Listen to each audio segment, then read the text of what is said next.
All right, guys, here is your test. I'm going to walk you through it just to explain. Um, okay, so Thermo 2 was a long time ago. These are simpler problems. There's the equations you need. Um, so that's that. This is your stoic problem. Check back in your worksheets. You'll know how to set that up. Just make sure you type where it says answer here. I don't know if you want to type in all your work on the computer. You definitely can. If you want to do it on a separate sheet of paper and attach it, great, but just put your answer here.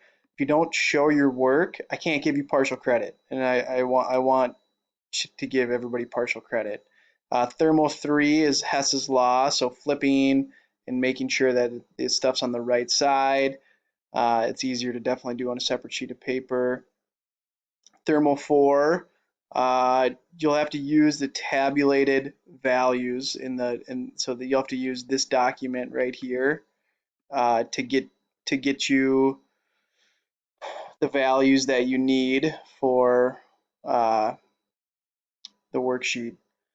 And here it comes. So you just want to look up the delta H's for all of these. And you should be able to find all those. Okay, so find the compound, find what you need out of that, plug it in there, and then do products minus reactants for that. Thermal 5, you got part A question, part B question, and a part C question. There's a bonus question. Don't feel like you have to answer it. That's kind of like those extra hard problems that I did on the last lesson. At the end of it, you have specific heats right here. You all for and then you have part B stuff that you need for specific heats of water. I'm sure that's all there. Other things that you might want is a front side of your periodic table.